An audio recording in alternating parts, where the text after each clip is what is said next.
Dopo gli ingaggi di Caronia e Biondo, stiamo parlando di Akragas e la riconferma del bomber Sant'Angelo, il presidente Giovanni Castronuovo ha messo a segno un colpo di mercato ad effetto che va a rafforzare il centrocampo.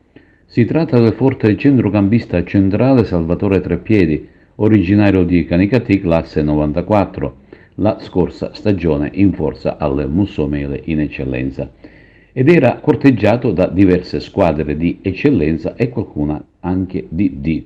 Treppiedi ha un curriculum di tutto rispetto, avendo militato in squadre come San Gataldese, Due Torri, Orlandina Noto in Serie D e Gela e Canicattì nei campionati di eccellenza.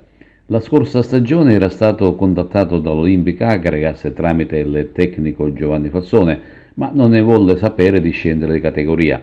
Adesso, con la ghiotta opportunità del ripescaggio, Treppiedi ha ceduto alle lusinghe del presidente Giovanni Castronovo. Per quanto riguarda l'ultimo arrivato in casa ai Canicattì, invece, Mario Erbini, il matrimonio si è sciolto prima di essere celebrato. Il calciatore infatti si trasferisce al nord Italia per motivi personali, adesso è caccia ad un degno sostituto.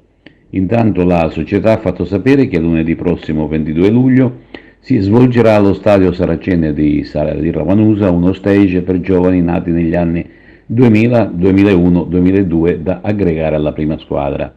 A presiedere la seduta sarà il riconfermato tecnico Nicola Terranova. Attualmente il Canicattì ha confermato alcuni calciatori come il difensore Giuseppe Tedesco, il centrocampista Walter Malluzzo, Andrea Cammareri, Dennis Di Mercurio, Angelo Caronia, Francesco Maggio, mentre è arrivato l'attaccante del Gambia Sekan Serio Mario.